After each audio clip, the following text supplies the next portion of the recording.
नमस्कार विद्यार्थी मित्रांनो, स्पर्धा बुक या प्लॅटफॉर्मवरती तुम्हा सगळ्यांचं स्वागत. इंग्रजी विषयाचा अप्रोच बिल्डिंग या टॉपिकमध्ये मी मयूर यादव तुम्हा सर्वांचं स्वागत करतो. विषयाला सुरुवात करण्या अगोदर माझी थोडक्यात ओळख करून देतो.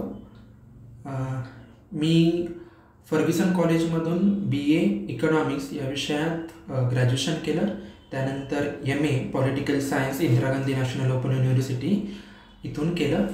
2019च्या UPSC CAPF एक्झाममध्ये ऑल इंडिया रँक 312 आणि त्यानंतर 2021च्या CAPFमध्ये ऑल इंडिया रँक 55 असे माझे अचिव्हमेंट्स आहेत. त्यानंतर मी बॉर्डर सिक्युरिटी फोर्समध्ये जवळपास 7 महिने ट्रेनिंग घेतलं आणि MPSCमधून डेप्युटी एज्युकेशन ऑफिसर ही पोस्ट मिळाल्यानंतर मी तिथे रिझाईन केलं. आता इंग्लिशचं अप्रोच बिल्डिंग कसं असणार आहे या विषयाला आपण सुरुवात करू.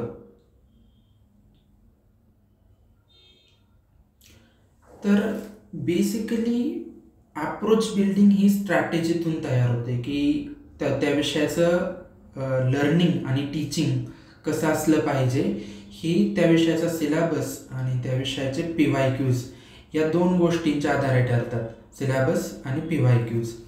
तर इंग्रजी ही एक भाषा आहे आणि कोणतीही भाषा म्हटलं तर त्याच्यात एक ग्रामर असतं आणि ग्रामर सोबत असते वोकॅब्युलरी.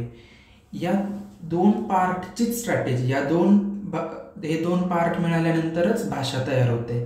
तर ग्रामर काय आहे? Grammar is basically set of rules.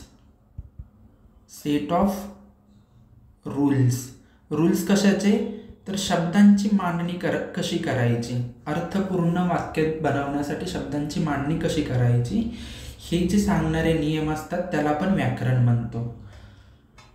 आणि वोकॅब्युलरी काय असते? वोकॅब्युलरी म्हणजे शब्दसंग्रह. तर ह्या दोन गोष्टी असतील तर भाषेची निर्मिती होते. आता याच्यातलं जे ग्रामर आहे ते ग्रामरचा भाग आहे तो मी स्वतः शिकवणार आहे की रूल्स जे असणार आहेत म्हणजे ते नाउन, प्रोनाउन किंवा वर्ब्स, सेंटेन्स फॉर्मेशनचे रूल्स असतील, क्लॉजेसचे रूल्स असतील, ॲक्टिव्ह पॅसिव्ह वॉइसचे रूल्स असतील, ते सगळं मी शिकवणार आहे. तुमचं काम जे आहे ते आहे वोकॅब्युलरी बिल्ड करणं. हे मी का शिकवत नाही आहे? पहिलं कारण एक वेळ कमी आहे. दुसरं मी शिकवलं तरीही ते तितकं जास्त इफेक्टिव्ह नसणार आहे कारण वोकॅब्युलरी ही सेल्फ प्रिपरेशनचीच गोष्ट आहे. हे कोणी तुम्हाला शिकवून करू शकत नाही. म्हणजे अगदी 10वीच्या मुलाला जरी मी सांगितलं, शिकवलं आणि तुम्हालाही शिकवलं, काही फरक पडणार नाही. ते तुम्हाला स्वतःलाच करायचं, तुम्हाला स्वतःलाच ते मेमराईज करायचं आहे. मग मी काय करणार आहे वोकॅब्युलरीसाठी? तर मी करणार आहे अप्रोच बिल्डिंग. अप्रोच बिल्डिंग कसं करणार आहोत आपण? त्याच्यासाठी 2 सेशन्स आणि 1 ग्रुप असा मी विचार केलेला आहे. आता याच्यातले हे जे 2 सेशन्स आणि 1 ग्रुप काय आहेत? तर या 2 सेशन्समध्ये जे पहिलं सेशन होईल त्याच्यामध्ये मी पहिलं PYQचा अप्रोच घेणार आहे की तुमच्या समोर मी 2022 आणि 2023चे PYQ सोडवणार आहे. त्यातले कोणते PYQs आपल्याला कोणत्या पद्धतीनं सोडवता येतात, त्यातून काय माहिती हवं आणि काय माहिती नसलं तरी चालेल या गोष्टी कळतील. फक्त अर्ध्या तासाचं सेशन असणार आहे आणि त्यातून इंटेलिजंट केस करून आपण वोकॅब्युलरीमध्ये कशा आन्सर्स करेक्ट आणू शकतो, माझा अप्रोच काय आहे या गोष्टी मी तिथं सांगेल. आपलं जे दुसरं सेशन होणार आहे ते खूप इन डिटेल असेल की त्याच्यामध्ये मग वोकॅब्युलरीमध्ये साधारण 7 किंवा 8 पार्ट्स होतात. त्याच्यामध्ये सिनॉनिम्स, अँटॉनिम्स म्हणजे समानार्थी विरुद्धार्थी शब्द, त्या व्यतिरिक्त होमोनिम्स, त्याच्यामध्ये होमोग्राफ आणि होमोफोन्स यांचा समावेश होतो. नंतर इडियम्स, फ्रेजेस या सगळ्या गोष्टी तिथं आपण डिस्कस करणार आहोत. शब्द कसे तयार होतात, त्याची इटिमॉलॉजी काय असते, अर्थछटा काय असतात, म्हणजे व्हेरियस शेड्स ऑफ मिनिंग, म्हणजे एकाच शब्दाचे अनेक अर्थ असतात. तर मग ते अर्थ पण माहीत असणं अपेक्षित आहे. तर त्या गोष्टी मी तिथं सांगणार आहे. आणि सगळ्यात महत्त्वाचं म्हणजे याचं पाठांतर कसं करायचं. कारण म्हणजे आपण पुढं पाहणार आहोत PYQ अनालिसिसमध्ये कळेल की व्होकॅब्युलरीला किती महत्त्वाचं वेटेज आहे. आणि त्या वेटेजमधून कळतं की वोकॅब पाठच असली पाहिजे. आणि कोणती, तर PYQची. मग ती कशी पाठ करायची त्यासाठी आपण एक सेपरेट ग्रुप बनवणार आहोत की जिथं वेगवेगळ्या ॲक्टिव्हिटीज मार्फत आपण व्होकॅब्युलरी पाठ करायचा प्रयत्न करणार आहे. तर हे यातून अप्रोच बिल्डिंग होईल. आता पुढची जी स्ट्रॅटेजी असणार आहे म्हणजे माझी टीचिंग आणि तुमची लर्निंग स्ट्रॅटेजी ही कशी असेल ते आपण सिलॅबस आणि PYQ अनालिसिस या दोन्हीच्या आधारे समजून घेऊ. आधी सिलॅबस पाहू की आपला सिलॅबस काय सांगतोय. तर पहा, आपला जो इंग्रजीचा सिलॅबस दिलेला आहे त्याच्यामध्ये कॉमन व्होकॅब्युलरी पहिलाच वर्ड दिलेला आहे. कॉमन म्हटलेत आणि कंबाईनला तितक्या जास्त डिफिकल्ट लेवलची व्होकॅब्युलरी नाही. जसं की MPSC मेन्सला ज्या डेप्थमध्ये प्रश्न विचारलेत व्होकॅबवरती तसे कंबाईनला नाही आहेत. तर एक व्होकॅब्युलरी पाहणार आहोत. त्यानंतर सेंटेन्स स्ट्रक्चर, वाक्यरचना, की ह्याच्यामध्ये जे एरर्स म्हणतो आपण, एरर्स किंवा करेक्ट ऑर इनकरेक्ट या गोष्टी इथं येतात की सेंटेन्स करेक्ट आहे की चूक आहे. ग्रामर, हे ग्रामरची स्पेलिंग इथंच पहा, PYQ आहे, ई नाही, ए आहे, GRMMAR. त्यानंतर use of idioms and phrases. Idioms म्हणजे म्हणी, फ्रेजेस म्हणजे वाक्प्रचार. यांच्यावरती पण खूप प्रश्न आहे. हा पुन्हा आपण व्होकॅब्युलरीचाच पार्ट म्हणून ट्रीट करूयात. त्यानंतर meaning of this phrases and idioms इथे, आणि कॉम्प्रेन्शन ऑफ द पॅसेज. आता कॉम्प्रेन्शन ऑफ द पॅसेजमध्ये काय, जे 5 प्रश्न म्हणजे साधारण 50 प्रश्नांपैकी 45 प्रश्न हे ग्रामरवरती आहेत आणि 5 प्रश्न हे पॅसेजवरती आहेत. तर जेव्हा तुमचं हे ग्रामर आणि व्होकॅब्युलरी व्यवस्थित होईल तेव्हा तुमचं हे कॉम्प्रेन्शन ऑफ द पॅसेज खूप सोपं होईल. म्हणजे इथं तुम्ही पैकीच्या पैकी मार्क्स घेऊ शकता. तर आपण आता सिलॅबस पाहिला आहे आणि आता आपण PYQ अनालिसिस करू. मी जे 2023 आणि 2022चं PYQ अनालिसिस केलेलं आहे ते थोडक्यात तुमच्यासमोर मांडायचा प्रयत्न करतो. 2023च्या PYQमध्ये सगळ्यात जास्त जे प्रश्न म्हणजे 45 प्रश्नांपैकी 5 प्रश्न कॉम्प्रेन्शनचे, तर 45 प्रश्नांपैकी 19 प्रश्न हे व्होकॅबवरती आहेत. आणि या 19 प्रश्नांपैकी पुन्हा 2 प्रश्न इडियम्स आणि 2 प्रश्न फ्रेजेसवरती आहेत. त्यानंतर सगळ्यात जास्त प्रश्न आहेत प्रिपोजिशन्सवरती. 4. त्यानंतर एरर किंवा करेक्ट इनकरेक्ट स्टेटमेंट्स याच्यावरती 4 प्रश्न आहे. आता हा जो पार्ट आहे एरर करेक्ट इनकरेक्टचा, ह्याच्यात सगळ्याच ग्रामरचा अभ्यास करावा लागतो, कारण नेमकी चूक कुठं केली हे कळणं महत्त्वाचं असतं. त्यानंतर आहे voices, change the voice, active positive voice, त्याच्यामध्ये 3 प्रश्न विचारलेले आहेत. आणि मग बाकी ज्या गोष्टी आहेत की क्लॉजेस, त्यानंतर मूड इम्पॉर्टंट आहेत, खूप इम्पॉर्टंट आहे. मूड खूप छोटा आणि महत्त्वाचा टॉपिक आहे. त्यानंतर आर्टिकल्स, त्यानंतर प्रोनाऊन, नाऊन यांच्यावरती प्रत्येकी 2-2 प्रश्न आहेत. आणि म्हणजे राहिलेले 7 प्रश्न आहेत ते मिसलेनियसमध्ये आहेत. मिसलेनियस म्हणजे ग्रामरचाच भाग आहे, पण टॉपिक आणि सब टॉपिकवरती 1-1 प्रश्न विचारलेला आहे असं आहे. तर हे झालं 2023चं ॲनालिसिस. यातून तुम्हाला कळेल की सगळ्यात जास्त इम्पॉर्टन्स कशाला आहे. पहिलं म्हणजे व्होकॅबला, त्यानंतर प्रिपोजिशन्स आणि एरर्स. ह्या एरर्ससाठी आपल्याला सगळे ग्रामर्सचे रूल्स व्यवस्थित माहीत असायला हवं. तर त्यानंतर व्हॉइसेस. तर आपल्या शिकवण्याची आणि तुमच्या अभ्यासाची स्ट्रॅटेजी पण अशीच असणार आहे. प्रायोरिटायझेशन आणि अलोकेशन ऑफ टाईम, कोणाला किती वेळ डेडिकेट करायचा आहे. तर त्या गोष्टी आपण पुढच्या सेशन्समध्ये पाहणारच आहोत. आता 2022चं PYQ अनालिसिस पाहू. 2022ला म्हणजे पॅटर्न वेगळा असल्यामुळे तेव्हा फक्त 25च प्रश्न होते, 25 क्वेश्चन्स. या 25 प्रश्नांपैकी जे वोकॅबवरती प्रश्न होते, वोकॅबवरती 8 आणि एरर्स याच्यावरती पण 8 प्रश्न होते. 8 अधिक 8 16 प्रश्न, आणि राहिलेले जे 9 प्रश्न होते ते 9 प्रश्न प्रत्येकी इंग्रजीमध्ये तसं पाहायला गेलं तर जवळपास 20 ते 25 ग्रामरचे सब टॉपिक्स आहेत. त्या 25 टॉपिक्सपैकी 9 टॉपिकवरती प्रत्येकी 1 प्रश्न असे प्रश्न होते. आता हे थोडक्यात झालं micro analysis of the topics, sub topics. आता ह्या मायक्रो ॲनालिसिसमधून आपली पुढची प्रिपरेशन ची स्ट्रॅटेजी बिल्ड होणार आहे. ती मी स्वतः तुम्हाला पुढं सांगणं, जसं जसं टॉपिक येईल तसं तसं त्याच्यामध्ये त्या गोष्टी मी मेन्शन करत जाईलच. आता हे झालं PYQ ॲनालिसिस. याच्यातला जो पहिला मुद्दा मी सांगितलेला, वोकॅब्युलरीचा बिल्ड झाल्यानंतर आपण डायरेक्ट PYQ ॲनालिसिस पाहिलं.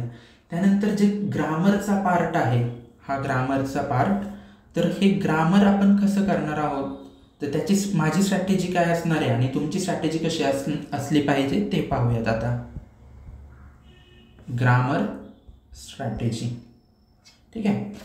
तर पहिला मुद्दा म्हणजे याच्यात तुम्हाला रूल्स माहीत असायलाच हवेत.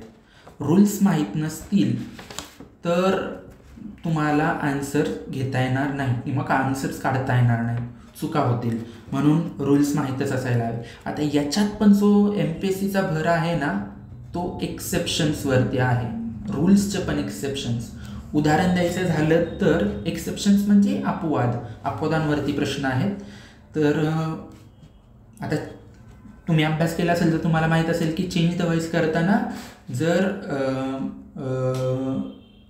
वाक्यास जो ऑक्झिलरी वर्ब असतो, इज, ॲम, आर, शाल, वी, याच्यावरती पुढं त्याला निगेटिव्ह प्रत्यय म्हणजे NT किंवा नॉट लागून आपण क्वेश्चन टॅग बनवतो. पण स्टेटमेंट असेल I am eating A mango, तर याचा क्वेश्चन टॅग असा नाही होणार ॲमंट आय, तो आरंट आय असा होतो. म्हणजे हे एक्सेप्शन आहे. इथं ॲमच्या पुढं नॉट येत नाही, तर ॲमच्या ऐवजी आर येतो. तर असे रूल्स किंवा एक्सेप्शन्सवरती MPSCचा भर आहे. ते मी जसं जसे आपले टॉपिक्स होतील त्याच्यामध्ये तुम्हाला कन्वे करल. त्यानंतर आता हे जे रूल्स किंवा ग्रामरचे नियम आहेत हे आपण एक प्युअरली एक्झाम ओरिएंटेडच पाहणार आहोत. म्हणजे प्रश्न काय विचारलेत, व्हॉट अँड व्हॉट नॉट, हे खूप महत्त्वाचं आहे बरं का. तुम्ही जर बाहेर क्लासमध्ये किंवा तुम्ही स्वतः पुस्तक वाचत असाल तर हे व्हॉट नॉट पण शिकवलं जातं आणि याच्यामध्ये बराचसाच वेळ जातो, खूप वेळ जातो, ज्याची गरजही नसते. हे शिका आणि पुढे चाला. त्यानंतर जो मोस्ट इम्पॉर्टंट पार्ट आहे ग्रामरमधला, त्याच्यावरती एक स्पेशल म्हणजे it will be taught with a special emphasis. तर तो स्पेशल एम्फसिस मी तेव्हा तुम्हाला सांगत आहे की अत्यंत महत्त्वाचं आहे, व्यवस्थित करायचं.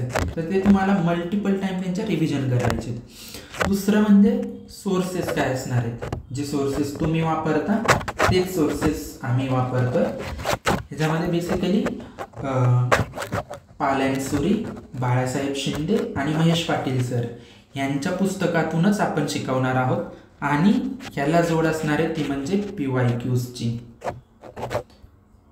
तुम्ही पुढं पाहाल की प्रत्येक सेशनमध्ये आपण PYQ घेतोय आणि PYQ मधून अप्रोच बिल्डिंग ह्या विषयाकडे MPSCचा पाहण्याचा अप्रोच कसा आहे हे कळेल तुम्हाला.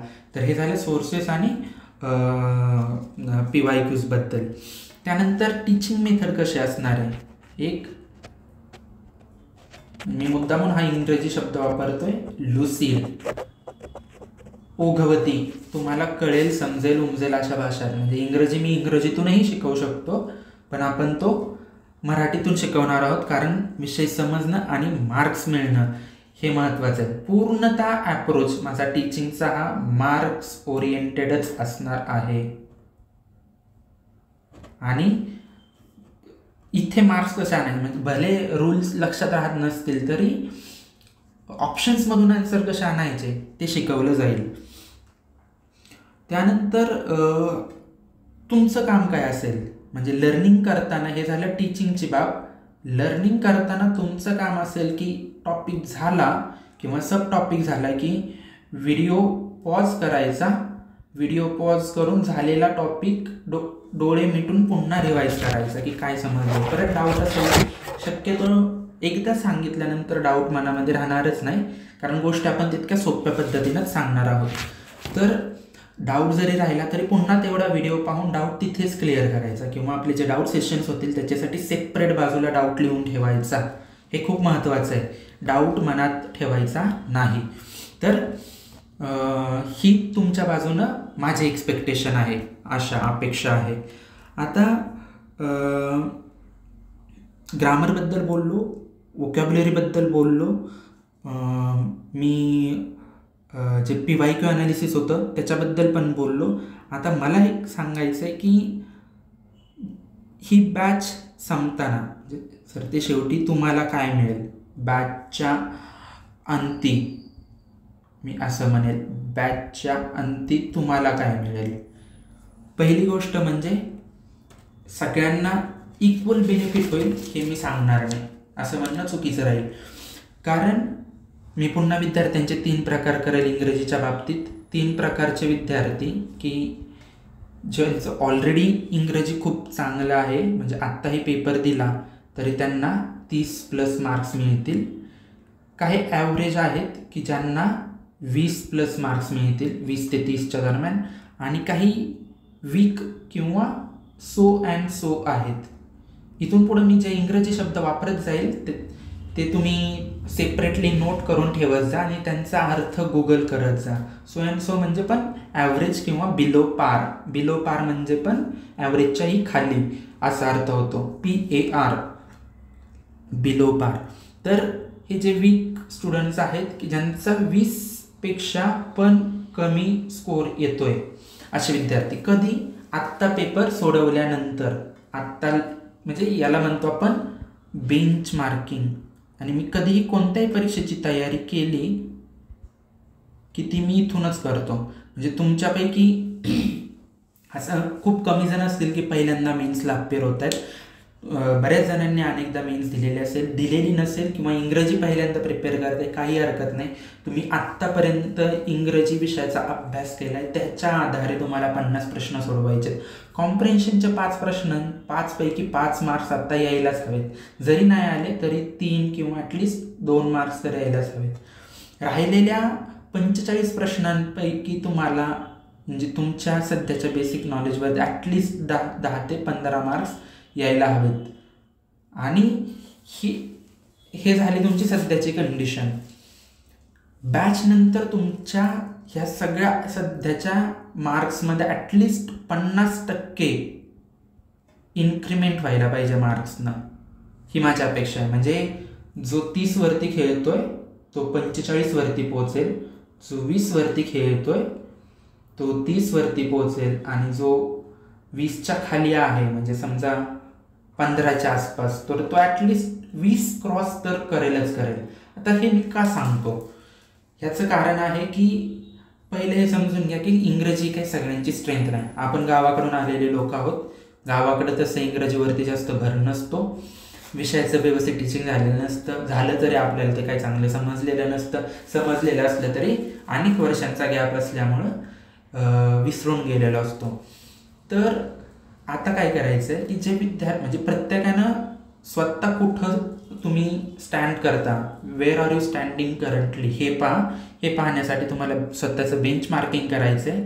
बेंच मार्किंग नंतर तुम्हाला कळून जाईल की आता आपला हा विषय स्ट्रेंथ आहे की विकनेस आहे. ज्यांचा खूपच वीक आहे, मग आहेत खूप मुलं आहेत असे की ज्यांना काही केलं इंग्रजी चांगला येत नाही, त्यांच्यासाठी इंग्रजीचा एकच अप्रोच, तो म्हणजे क्रायसिस मॅनेजमेंट. बॅचमधून जितकं शिकाल तितकं आणि ॲडिशनल तेवढेच तुमचे तास, याच्यापेक्षा जास्त काय करायचं नाही. यातून एक बेसिक मिनिमम कव्हर करून, म्हणजे पूर्णतः निग्लेक्ट न करता यातून तुम्ही व्यवस्थित अप्रोच बिल्डिंग, लॉजिकचं गेसिंग, ज्याला इंटेलिजंट गेसिंग म्हणतो, ते अप्रोच बिल्डिंग तयार करून तुम्हाला हा पेपर सोडवायचा आहे. मग ह्याच्यामध्ये वेळ कसा वाचवता येईल हे सगळं आपण पाहणारच आहोत. तर म्हणजे तुमचं टार्गेट कसं असलं पाहिजे, गोडवाल्यानं एक्सलंटमध्ये गेलं पाहिजे. 45 म्हणजे 40+ गेलंच पाहिजे. सध्या जो 40+ जातो तो बॅच लावणारच नाही, त्याला काही गरजच नसते. पण मला नाही वाटत की या स्टेजमध्ये कोणी 40+ला, मी पण सध्या जर पेपर सोडवला तर 40+ जाणं माझ्यासाठी पण मुश्किलच असणार आहे. तर त्याला प्रॉपर रिव्हिजन लागतात, तेव्हा 40+ स्कोअर आरामात येतो. त्यानंतर ॲव्हरेज, जे स्टुडंट्स ॲव्हरेज आहेत, म्हणजे ज्यांचा 20+ स्कोअर येतो आहे आत्ता 20 ते 30च्या दरम्यान, त्यांचा 30+ व्हायलाच पाहिजे. आणि हा स्कोअर तुमचा इम्प्रूव्हमेंट होणं हे कधी होईल, बॅच पूर्ण झाल्यानंतर, बॅचसोबत तुम्ही रिव्हिजन केल्यानंतर आणि बॅचमध्ये मी सांगत असलेल्या गोष्टी व्यवस्थित केल्या तर. आता बॅचच्या शेवटी आपण काय, हे तुमचं झालं बॅचच्या सुरुवातीला तुमचं बेंच मार्किंग. बॅचच्या शेवटी एक टेस्ट पण तुम्हाला सोडवावं लागेल. कुठली एक PYQची टेस्ट असेल किंवा मी स्वतः दिलेली टेस्ट असेल, तर ती टेस्ट सोडवून तुम्हाला तुमचा स्कोअर चेक करायचा आहे. आणि जर तुमचं 50% इन्क्रीमेंट नसेल मार्क्समध्ये, इन्क्रीमेंट म्हणजे वाढ, ती नसेल तर मीही फेल झालो आहे आणि तुम्हीही फेल झालो आहे, म्हणजे माझ्या बॅचचाही काही फायदा नाही आणि तुमच्या शिकण्याचाही काही फायदा नाही. तर ही गोष्ट खूप महत्त्वाची की माझे टार्गेट खूप सेट आहेत, वेल सेट आहेत, की मला एक्सपेक्टेड काय आहे. आणि सगळ्यांना मी 40+चं आश्वासन पण देणार नाही, शक्यच नाही. काहींचा खूपच वीक आहे, ज्यांचा खूप वीक आहे तो मी एक बेर मिनिममच्या वरती घेऊन जाईल. त्यांनी मराठीवरती खेळायचं आहे जास्त, म्हणजे मराठीलाच 40+ मार्क्स घ्यायचेच आहेत त्यांनी, आणि इंग्लिशला 20 ते 25, म्हणजे कसंही करून 65+ स्कोअर जाईलच जाईल. तर हे बेंच मार्किंग झाल्यानंतर एक टेस्ट तुम्हाला सोडवायचे, पण ही टेस्ट सोडवण्याच्याही आधी माझ्यासोबत तुम्ही एक टेस्ट सोडवाल.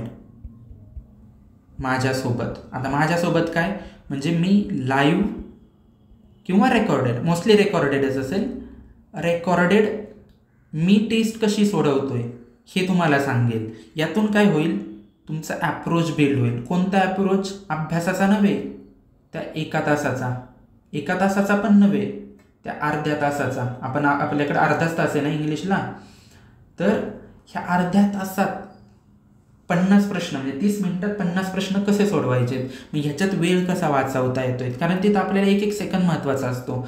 तिथं लॉजिक्स काय वापरता येत आहेत, ट्रिक्स काय आहेत पेपर सोडवायच्या, हे सगळं तुम्हाला तिथून कळेल. तर ओव्हरऑल ही आपली इंग्रजी विषयाची स्ट्रॅटेजी राहणार आहे, की ज्याच्यामधून आपण PYQ ॲनालिसिस सोबत, मायक्रो ॲनालिसिस सोबत कंटेंट टीचिंग करणार आहोत. कंटेंट टीचिंग सोबत कंटेंट कोणता, ग्रामरचा. वोकॅब्युलरीला मी 50 काय 60 तास जरी दिले तरी वोकॅब्युलरी पूर्ण होणार नाही शिकवून, म्हणून वोकॅब्युलरी मी शिकवणारच नाहीये. मी शिकवणार आहे वोकॅब्युलरीचा अप्रोच, वोकॅब्युलरी तुम्हाला कशी पाठ करता येईल, शब्दसंग्रह कसा वाढवता येईल, त्याच्यासाठी आपण सेपरेट ग्रुप बनवणार आहोत. आणि तिथं वेगवेगळ्या ॲक्टिव्हिटीजच्या मार्फातून तुमची वोकॅब बिल्ड करण्यात येईल. तर ही एक ओव्हरऑल आपली टीचिंग स्ट्रॅटेजी असणार आहे. त्यातच तुमची लर्निंग स्ट्रॅटेजी काय असली पाहिजे हेही मी सांगितलं आहे. तर आपले जे पहिले 2 सेशन्स होतील ते 2022 आणि 2023 जे वोकॅब्युलरी सेक्शन असणार आहे कंबाईन मेन्सचे, तेवढे प्रश्न पाहणं. त्यानंतर वोकॅब्युलरीचा अप्रोच. आता वोकॅब्युलरीचेच लेक्चर आधी का, ग्रामरचे का नाही, कारण वोकॅब्युलरी बिल्ड करायला वेळ लागतो. म्हणजे माझा आता जवळपास 5000+ शब्दांचा संग्रह असणार आहे, कारण कोणती एक भाषा फ्लुएंटली बोलण्यासाठी किमान 5000 शब्द लागतात. आणि मी बऱ्यापैकी म्हणजे UPSCचे इंटरव्ह्यू मी इंग्रजीतून देऊन आलो आहे. 10वीपर्यंत अगदी मराठी तुमच्यासारखं मराठी माध्यमातूनच शिकलो आहे. त्यानंतर जर हे जमत असेल एक डिसेंट लँग्वेजमध्ये किंवा फ्लुएन्सीमध्ये मी इंग्रजी बोलू शकतो, तर ते तुम्हालाही जमू शकतं. फक्त त्याला वेळ लागतो, तुम्हालाही तो वेळ लागेल. आणि तो वेळ लागेल म्हणून मी वोकॅब्युलरीचे लेक्चर आधी घेतोय आणि ग्रामरचे नंतर घेतोय. तुम्हाला थोडासा उलटा अप्रोच वाटेल, पण ग्रामर आणि वोकॅब्युलरी एकमेकांपासून पूर्णतः वेगळ्या आहेत. तुम्हाला वोकॅब बिल्ड करायचं आणि मला तुमचं ग्रामर बिल्ड करायचे. या दोन्ही गोष्टी बिल्ड झाल्या की तुमची ओव्हरऑल भाषा चांगली डेव्हलप होईल. आणि MPSCचा जर तुम्ही पेपर पाहिला, MPSCच्या पेपरमधून त्यांना तुमची चांगली लँग्वेज ओव्हरऑल डेव्हलप झालेली अपेक्षित आहे. म्हणून प्रश्नांचा पॅटर्नही बदलतोय. वेगवेगळ्या छटांचे शब्द किंवा प्रश्न MPSC टाकते. हे समजून घेतल्यानंतरच तुम्हाला कळेल, म्हणजे ग्रामर आणि वोकॅब समजून घेतल्यानंतरच असे प्रश्न कसे ॲड्रेस करायचे हे कळेल. आणि हे दोन्ही झाल्यानंतर जो कॉम्प्रेन्शनचा पार्ट आहे ते 5 पैकी 5 क्वेश्चन्स तुमचे करेक्ट म्हणजे करेक्टच येणार. तर हे अशा पद्धतीनं आता आपला पुढचा प्रवास होणार आहे. तर त्या प्रवासासाठी लवकरच भेटूयात आणि आता थांबूयात. चलो, धन्यवाद, बाय बाय.